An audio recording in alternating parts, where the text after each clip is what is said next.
Good morning, all. Welcome to the next session of TY Become Accounts. In this session, we will be dealing with the next problem of your banking company final accounts. Is that clear to all? Okay.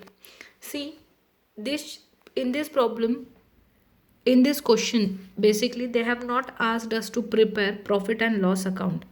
They have just asked us to prepare balance sheet. See, I will be reading the question. This question is on page number 3.54 of your textbook. Okay, Nirali Prakashan. What they have said in this problem, see, Janta Bank Limited, Janta Bank Limited, Jannar gives you the following particulars from their books for the year ended 31st March 2016. You are required to prepare balance sheet as on 31st March 2016 in prescribed form.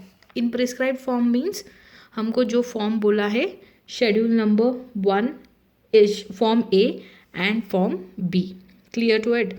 लेकिन हमें उन्होंने यहाँ पर सिर्फ क्या specify किया है, देखो आप, prepare balance sheet. What they have specified? Prepare balance sheet. Are they asking us to prepare profit and loss account? No, they are not asking. तो हम इस प्रॉब्लम में सिर्फ बैलेंस शीट ही प्रिपेयर करेंगे. और हमें पता है कि हमारे बैलेंस शीट में 12 शेड्यूल्स आते हैं and 1 bill for collection that is not under schedule. अगर प्रॉब्लम में दिया है तो हमें उसका मेंशन करना है हमारे बैलेंस शीट में. Clear to it. जैसे schedule number 1 capital, schedule number 2 reserves and surplus, schedule number 3 deposit, schedule number 4 borrowings, schedule number 5 provision other liabilities, schedule number 6 balance with bank, balance cash and balance with RBI, schedule number 7 balance with bank and money at call and short notice, schedule number 8 is investment, schedule number 9 is advances, schedule number 10 is fixed asset, schedule number 11 is other asset, schedule number 12 is contingent liability, and schedule number 13 is interest earned, schedule number 14 interest expand other incomes. ये हमें जो हमारे profit and loss में आते हैं वो हमें इस बार प्रिपेयर करना नहीं है. हमें सिर्फ 12 शेड्यूल प्रिपेयर करना है. Clear to it. एंड अगर हमारे इस प्रॉब्लम में सॉल्व करते वक्त अगर हमें schedule number 13, schedule number 14, schedule number 15 ऐसे और शेड्यूल नंबर 16 की कुछ डिटेल्स आएगी हमारे सामने और एडजस्टमेंट में भी आएगी कुछ डिटेल्स हमारे सामने, but we should not consider that in calculation. हमको वो लेना ही नहीं, हमको वो इग्नोर करना है because we are not preparing that account. हम 13, 14 प्रॉफिट एंड लॉस अकाउंट हम प्रिपेयर नहीं कर रहे हैं, तो हमें इस प्रॉब्लम में उसका कंसिडरेशन बिल्कुल भी नहीं करना है. Is that clear to all? Okay. Now we will be first we will be doing markings and then we will be solving the problem. चलो. Janta Bank Limited, Jannar gives you the following particulars from their books for the year ended 31st March 2016. You are required to prepare balance sheet as on 31st March 2016 in the prescribed format. Okay. Now, just take the markings of the schedule. Cash in hand, that will go in schedule number 6, that is cash and balance with RBI. Then share capital, that will go into schedule number 1, that is capital. Investment in equity, fully paid, that is 3 lakhs, and partly paid, that is 2 lakhs. This will go in schedule number 8, that is investment. General reserve will go into schedule number 2, that is reserves and surplus. Then here we have statutory reserves will go, this is the opening balance of statutory reserve. This will go into schedule number 2. Clear to it. Then we have investment in government securities. Again it will go into schedule number 8. Then we have interest accrued on investment. This will go into schedule number 13. अभी देखो यहाँ पे schedule number 13 है और 13 schedule profit and loss के लिए होता है, तो हमें वो प्रिपेयर करना नहीं है. We have to ignore this. Next, balance with Reserve Bank of India. This will go into schedule number 6, that is cash and balance with RBI. Then balance with other bank, this will go into, that is current account. Balance with RBI, that they have given as current account. See, we have balance with reserve bank, balance with other bank, that will be in schedule number 7, cash and balance with other banks. Then we borrowing from central bank unsecured, this is schedule number 4, then that is into borrowings. Then we have bills payable, that will be in schedule number 5. Then fixed deposit, schedule number 3, that is deposits. Current account, that will be into your this thing, current account. Okay, this is an account, this is current account. This will be into your other liabilities and provision, other balance with other bank जो है हमारे पास, that is schedule number 7. This will go into schedule number 7, please rectify it. schedule number 7, balance with other bank जो है, this is current account, balance account. Current deposit नहीं बोला है, ठीक है. अगर करंट डिपॉजिट बोलते तो हम इसको कहाँ पर लिखते, शेड्यूल नंबर, करंट डिपॉजिट बोलते तो शेड्यूल नंबर 3 में आएगा डिपॉजिट्स में. लेकिन करंट अकाउंट बोला है तो यहाँ पर भी देखो करंट अकाउंट था तो शेड्यूल नंबर 7 है, तो यहाँ पर भी शेड्यूल नंबर 7 आएगा. कॉन्टिजेंसी अकाउंट मतलब आप कोई बैंक में कॉन्टिजेंसी अकाउंट ओपन कर रहे हो तो again it will be into your schedule number 7.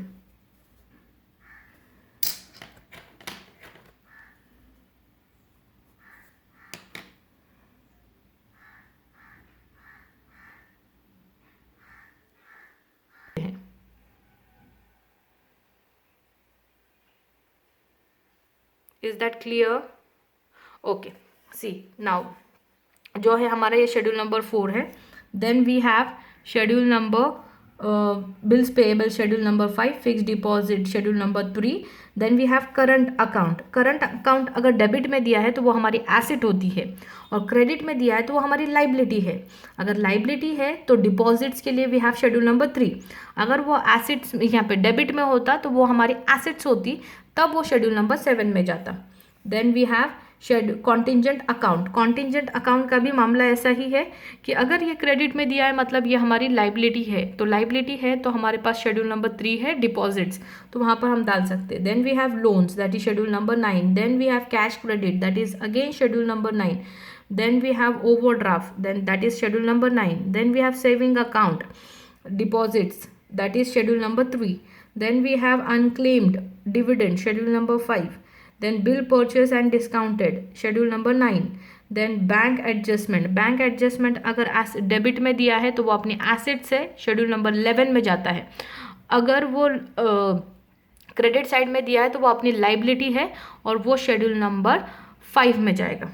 Then we have profit and loss account on 1/4/2015. this is opening profit and it will go into profit and loss account, जिसका हमें consideration इस problem में नहीं करना है because we are not preparing opening profit and loss account. then we have advances, that is schedule number 9.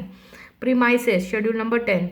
Furniture, schedule number 10. Provision for taxation, अगर हमें trial balance पे दिया है प्रोविजन फॉर टैक्सेशन तो remember this will go into schedule number 5 only, it won't have second effect, ठीक है, in profit and loss account. But where in अगर वो एडजस्टमेंट में दिया रहता तो उसका सेकेंड इफेक्ट होता था.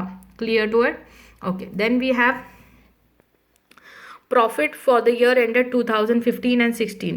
2015 एंड 16 का हमें प्रॉफिट दिया है, मतलब ये कौन सा है, हमारा करंट ईयर का प्रॉफिट है जो हमें प्रॉफिट एंड लॉस अकाउंट बनाते वक्त हमें मिलता है और उसका 20% हम स्टैट्यूटरी रिजर्व्स को देते हैं और वही 20% हम हमारे सेकेंड शेड्यूल में डालते हैं रिजर्व्स एंड सरप्लस में. अगर हमारे पास opening balance of statutory fund दिया है तो हम उसमें ऐड करते हैं, अगर नहीं दिया है तो we write it mentioned it like that only. इस प्रॉब्लम में हम हमारी balance sheet profit and loss account तो नहीं बना रहे हैं, लेकिन हमें उन्होंने directly profit and loss account amount दी है प्रॉफिट की, तो दैट इज़ 4,20,000, तो हम उसका 20% हमारे शेड्यूल नंबर 2 में शिफ्ट कर सकते हैं. Clear to it? Okay. Next, adjustments. Okay, clear to it? Okay. And this is not 4,02,000, the 4,20,000, this is only 4 lakhs. Clear to it? Okay, please make the correction into it. Okay, now we'll see the adjustment, what it talks about. In adjustment, authorized capital ये तो हम लोग हमारे schedule number 1 में लिखते हैं, ठीक है. Then we have issued capital, again this is into schedule number 1. Then we have contingent liability, this is schedule number 12. Bill for collection, this does not have any schedule, ठीक है, this comes okay. Contingent liability again schedule number 12, this will come into schedule number 9 में minus होता है because provision for bad debts, and it will come into this thing schedule number profit and loss account में will not take into consideration this part because we are not making profit and loss account. And this is market value of shares they have given, and market value of government securities they have given with respect to this. Okay, market value of shares they have given 5,25,000, and here they have given only 5 lakhs. But my dear students, market value is always calculated for calculating the depreciation. हम ये value क्यों लेंगे? depreciation calculate करने के लिए. But will actually consider the value what they have given us in the problem. Clear to it? हम ये value consideration क्यों नहीं लेंगे? क्योंकि ये वैल्यू हम डेप्रिसिएशन कैलकुलेट करने के लिए लेते हैं. We don't take into consideration for any of the reason. Now see, government security 6 lakhs, उन्होंने कितना दिया है? Government investment in government securities that is 5,75,000. तो हम ये 5,75,000 लेंगे. अगर एडजस्टमेंट होती इस गवर्नमेंट सिक्योरिटी पर कि डेप्रिसिएट, तो उस वक्त हम ये वैल्यू को कंसिडरेशन में लेंगे. Now what they have did, उन्होंने ऑटोमेटिकली हमें डेप्रिसिएशन कर कर वैल्यू दिया है. तो we don't have to consider this part, we directly have to mention this into our problem. Clear to it? Okay, now we'll start with our solution.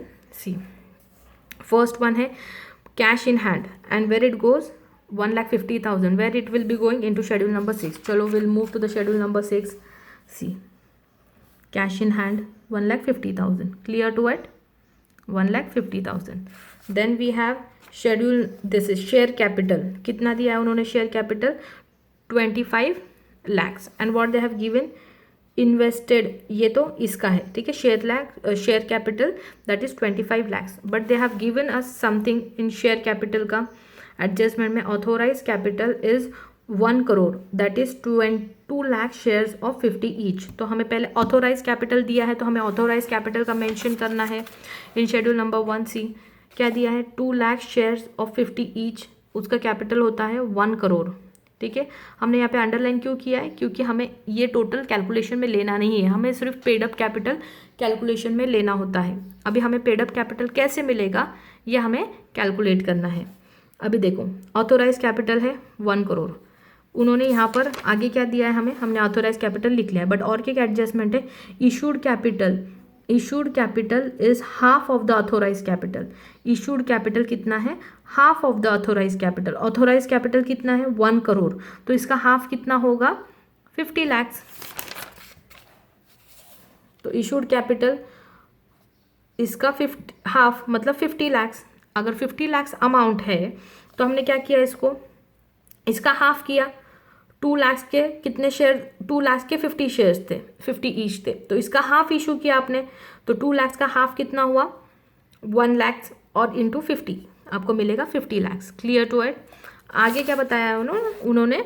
C, issued capital, all shares are fully subscribed and which fully subscribed on 25 per share आ paid up. मतलब paid up capital क्या है? 25 per share का paid up capital है.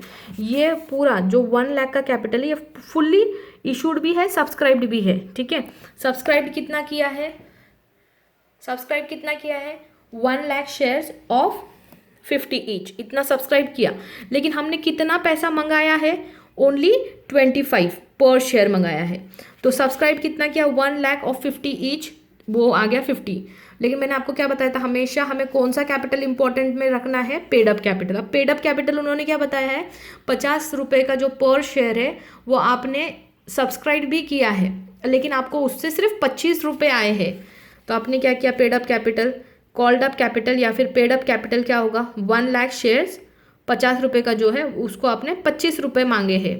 तो 1 lakh into 25 you will be getting 25 lakhs, जो हमारे यहाँ पर दिया है. देखो उन्होंने directly. Clear to it? Okay, और ये अमाउंट हमें कैलकुलेशन में कंसिडर करनी होती है, और ये तीनों में से कोई भी हम कैलकुलेशंस में नहीं लेंगे. चलो will move further. Next we have investment in equity shares. 3 lakhs fully paid up and 2 lakhs partly paid up. Investment है 8 lakhs. शेड्यूल नंबर 8 इन्वेस्टमेंट है 5 lakhs का. 3 lakhs के पार्टली पेड अप है और 2 लाख के फुल्ली पेड अप है। Schedule number 8,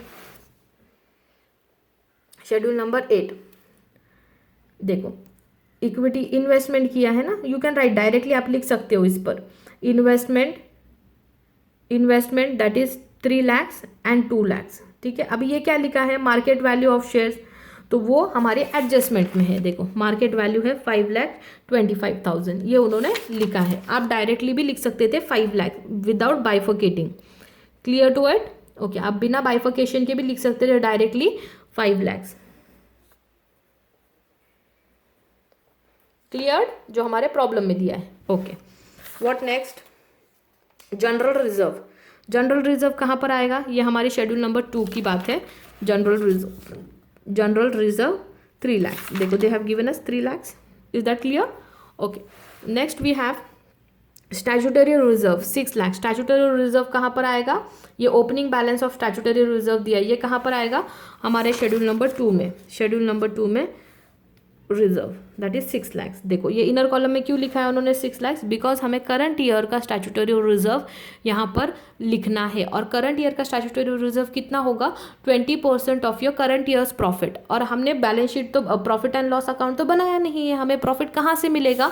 तो उन्होंने हमें डायरेक्टली प्रॉफिट दिया है। हम आते जब दिया है तो हम जब देखेंगे, आएगा तब देखेंगे क्या करना है, लेकिन फिल वक्त अभी सिर्फ जनरल रिजर्व स्टैट्यूटरी रिजर्व को मार्क करके ले लो, इनर कॉलम में लिख कर ले लो। लिख लिया? Okay, next we have is investment in government securities, central and state government. कितना है? 5,75,000 इन्वेस्टमेंट है। तो शेड्यूल नंबर 8,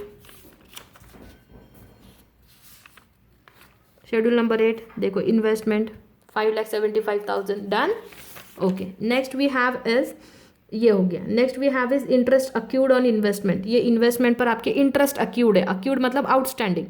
ये यहाँ पर नहीं आएगा क्योंकि ये हमारा इनकम है। इंटरेस्ट पर इनकम हमारा शेड्यूल नंबर 13 में जाता है, जो हम प्रॉफिट एंड लॉस अकाउंट बना नहीं रहे हैं, तो ये वहाँ पर जाएगा नहीं। Then we have balance with Reserve Bank of India. Balance with Reserve Bank of India goes into schedule number 6 that is 2 lakhs. Schedule number 6, balance with reserve bank 2 lakhs. Clear to it? Okay, next we have balance with other bank. Balance with other bank 1,50,000. Schedule number 7, balance with other bank 1,50,000 done. Next we have is schedule number balance with other bank हो गया। Then we are borrowing from central bank, ये borrowings है, तो schedule number 4 में 4 लाख। चलो देखते हैं schedule number 4 lakh. Clear? Okay, then we have bills payable schedule number 5, bills payable schedule number 5 bills payable. Then we have is fix deposit, again it will be into schedule number 3। कितने amount दी हुई है? 25 लाख। चलो schedule number 3 में देखते हैं। Schedule number 3 fix deposit को ही हम क्या बोलते हैं? Term deposit. यहाँ पर लिखती हूँ मैं,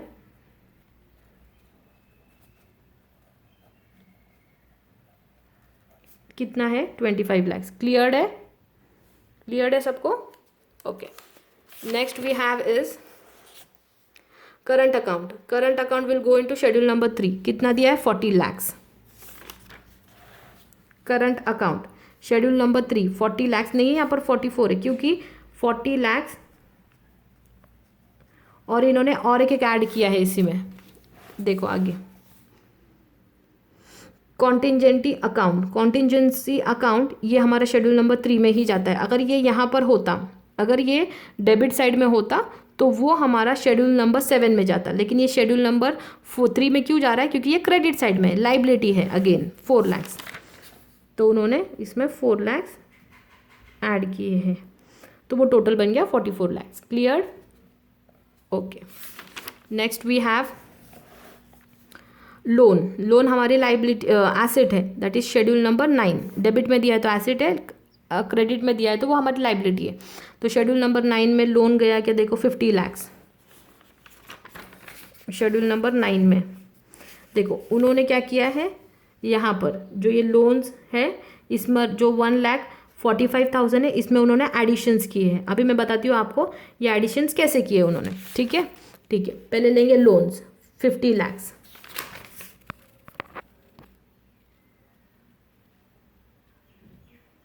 ठीक है, प्लस, ओके। आगे क्या है, आगे क्या है, कैश क्रेडिट। कैश क्रेडिट कितना है 80 lakhs, ये भी शेड्यूल नंबर 9 में। कैश क्रेडिट कितना 80 lakhs, शेड्यूल नंबर 9 में 80 lakhs। Unit 10, 100,000, 10 lakh, 10, okay, addition. Okay, next उन्होंने क्या लिखा है अभी, ओवरड्राफ्ट। ओवरड्राफ्ट कितना है 7,70,000, ये भी शेड्यूल नंबर 9 में।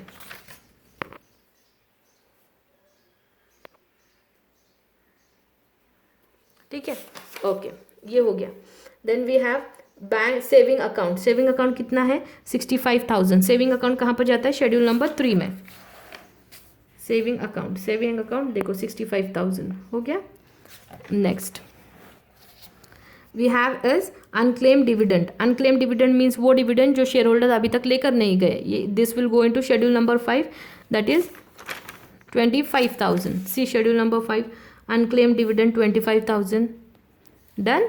okay, then we have is okay, bill discounted and purchased। bill discounted and purchased हमारा शेड्यूल नंबर 9 है, एडवांसेस उसमें आता है, दैट इज 15 lakhs। देखो शेड्यूल नंबर 9 में उन्होंने बिल डिस्काउंटेड एंड परचेज, ये हमारा अलग सा हेडिंग होता है इसलिए उन्होंने एक अलग सा लिख दिया है 15 lakhs। Next we have is branch adjustment. Branch adjustment में अगर डेबिट साइड में है तो वो अपनी एसेट है, that it will go into schedule number 11। अगर वो क्रेडिट साइड में है तो वो अपनी लाइबिलिटी है, it will go into schedule number 5। देखो शेड्यूल नंबर 5 में उन्होंने लिखा है क्या 1 lakhs इंटर एडजस्टमेंट।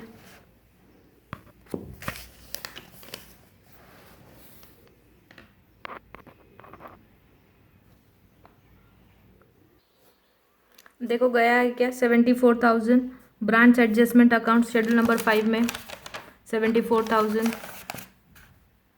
ठीक है, next we have is advances. Advances कहाँ जाएगा, शेड्यूल नंबर 7,50,000 शेड्यूल नंबर 9 में। देखो शेड्यूल नंबर 9 में इसमें ऐड करना है हमें 7,50,000। तो इनको अगर आप ऐड करोगे, इनको अगर ये लोगों को आप ऐड करोगे तो आपका टोटल देखो कितना आएगा, कितना टोटल आएगा। देखो अगर आप इनको सबको ऐड अप करोगे तो कितना टोटल आएगा 1,45,20,000। 1,45,20,000। लेकिन अभी इन्होंने कितना दिया है टोटल अप इसका 1,40,000, 1,45 lakhs, राइट। लेकिन ये 20,000 हमारे पास यहाँ पर है, हमारे पास अभी देखते हैं हम लोग ये 20,000 क्यों लेस इन्होंने ऐड अप नहीं किया है यहाँ पर। अभी हम आगे देखते हैं, then we will be cleared with this thing. Okay, next we have is premises. कितना है 6 lakhs, कहाँ पर जाएगा शेड्यूल नंबर 10 में। Premises 6 lakhs schedule number 10 premises, that is fixed asset. Then we have furniture 22 lakhs, that is again schedule number 10। Furniture 2 lakhs, that is schedule number 10। cleared? okay, then we have is provision for taxation, that will be in schedule number 5।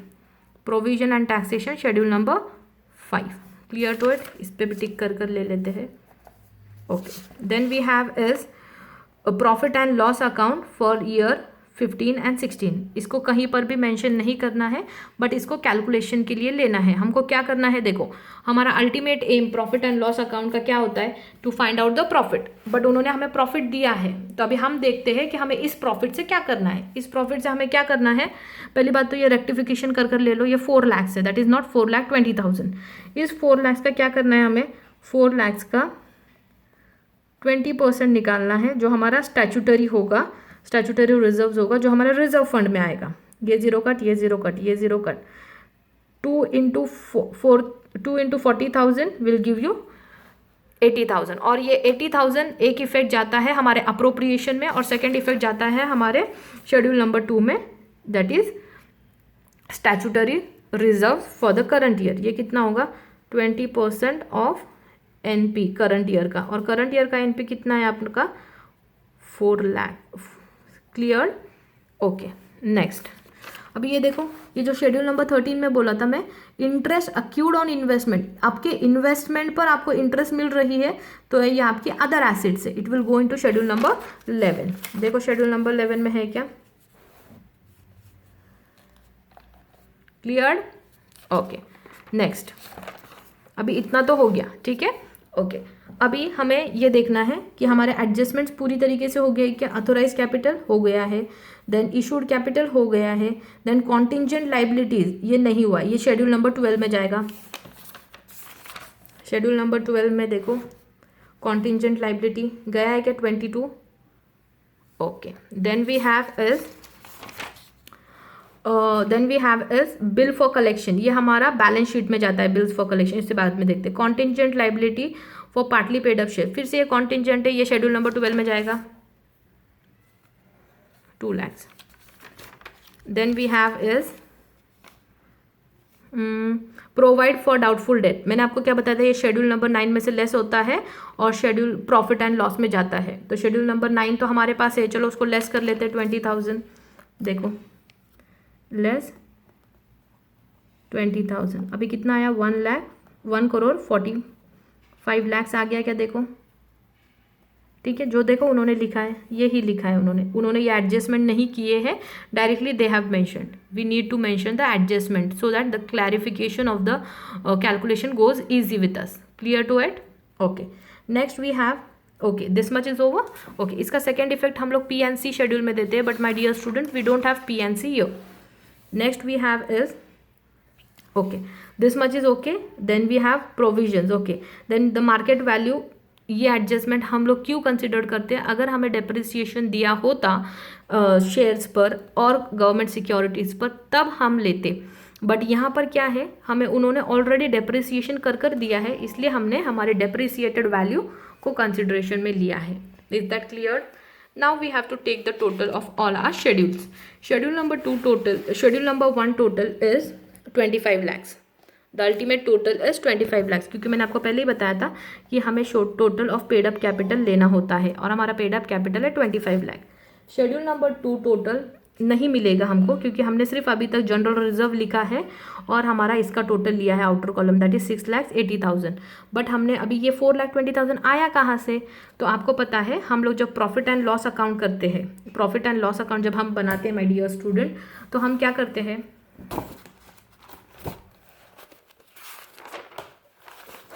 What we do, हम लोग current year first part जो होता है हमारा income का होता है, second part जो होता है प्रॉफिट एंड लॉस का वो एक्सपेंडिचर का होता है, थर्ड होता है जो प्रॉफिट एंड लॉस का होता है, उसमें opening balance of profit and loss आता है और करंट ईयर प्रॉफिट आता है। तो देखो हम लोग रफली बनाते हैं, हमारा opening balance of profit and loss account उन्होंने हमें दिया है, कितना है देखो, opening balance of profit and loss account is 1 lakh और करंट ईयर का कितना दिया है 4 लाख। चलो 1 लाख, करंट ईयर का कितना दिया है 4 लाख, टोटल कितना हुआ 5 लाख। और हम क्या करते हैं करंट अकाउंट के टोटल से, ठीक है। फोर्थ वन क्या है हमारे पास, अप्रोप्रिएशन, ये मैं रफ बता रही हूँ आपको। प्रॉफिट एंड लॉस अकाउंट हम कैसे कैलकुलेट करते हैं, सो दैट हमारे पास balance carried down second schedule में जाए और हम सेकेंड शेड्यूल को टैली करें। उसमें फर्स्ट क्या होता है,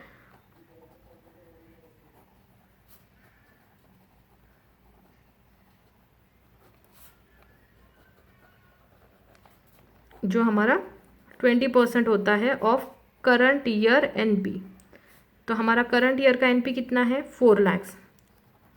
रेक्टिफाई करो, आपके क्वेश्चन में उन्होंने रॉन्ग दिया है और उसका 20% कितना है, ये जीरो कट, ये जीरो कट, ये जीरो कट, ये जीरो कट, 4 लाख का 20% कितना होता है 80,000। अब यही अमाउंट यहाँ पर भी लिख के लेना है 5 लाख, ठीक है। अब बैलेंस, और हमें अप्रोप्रिएशंस दिए है क्या, नहीं दिए, अब डायरेक्टली हमारा बैलेंस कैरिड डाउन होगा।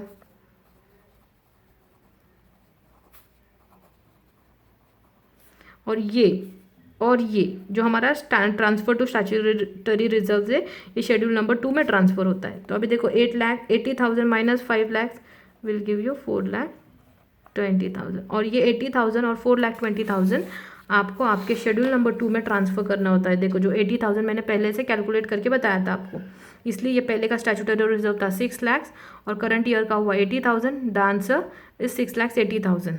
और ये जनरल रिजर्व हमारे प्रॉब्लम में पहले से हमें दिया है, दैट इज 3 लाख, हमने लिख लिया।